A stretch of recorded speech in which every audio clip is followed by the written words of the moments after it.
Catherine, I know it's your favorite, but objectively, what do you think is so special and magical about Empire Strikes Back that has made it beloved for so long and largely considered the best Star Wars movie? I think it falls at just kind of the perfect moment in the history of Star Wars, where George Lucas seemed to still be on his creative high, where he had this massive hit and he has all these new resources at his disposal.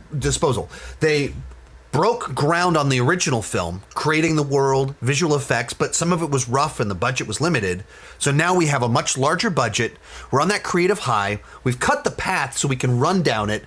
And I think George Lucas was also at a point in time where, whether it was his ego, his position in the world, hadn't pushed him to the point where he had to be in control of everything. Like, he knew what he didn't like to do. And so he worked on the story, he worked on the script, and then he passed it off to other people to take over. And he happened to find the right person in Lawrence Kasdan to kind of do that final draft on it.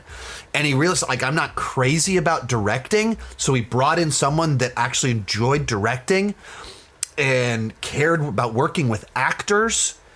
And so you get all of the creativity of him in his prime, and he has all of his influences all over, his fingerprints all over the film, but in the areas where he tends to be weak, he brought in better talent to take over and trusted them to do their thing.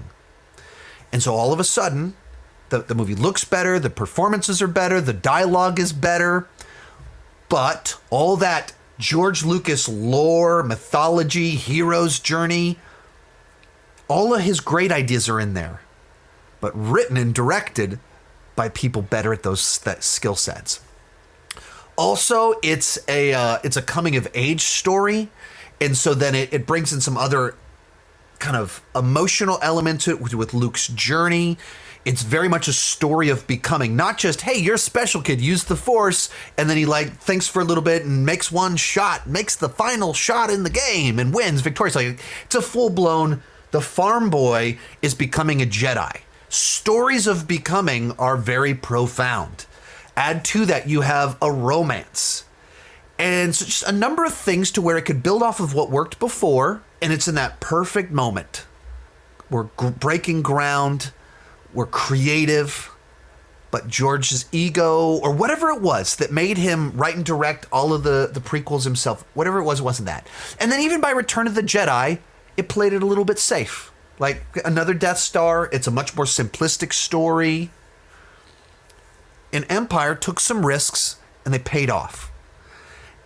So all those little pieces, I think, came into it of just, it was the first time we'd seen something like this, and it was taking everything great about the previous film and another level and adding a heavier, higher stakes and a more emotional weight to it.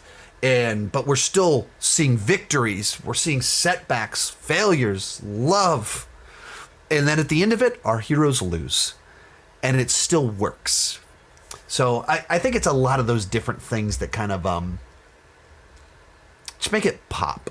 But I think George trusting other people while still throwing all of his ideas in there, that changed everything.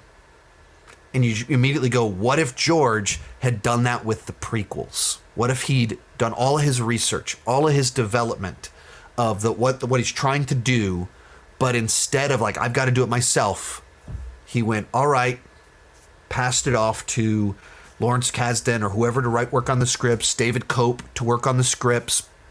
And then he brings in a Ron Howard, maybe even get a Spielberg Star Wars while Spielberg was still in his prime, but with all of these brilliant George Lucas ideas written by a writer that is better with dialogue and some of these other details in it and can be bringing some people George, maybe not so many fart and poop jokes in Phantom Menace.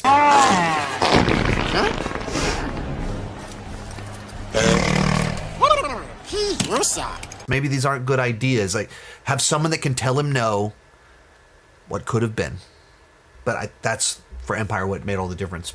Most of these clips are pulled from my Patreon live streams. I do about 6 live streams every single month. For $2 per month, $20 per year, you can get access to all the exclusive videos and live streams. For $5 per month, you get your name on my end card. At the top tier, you get a 30-minute video chat with me each month. The link down below in the description has more information.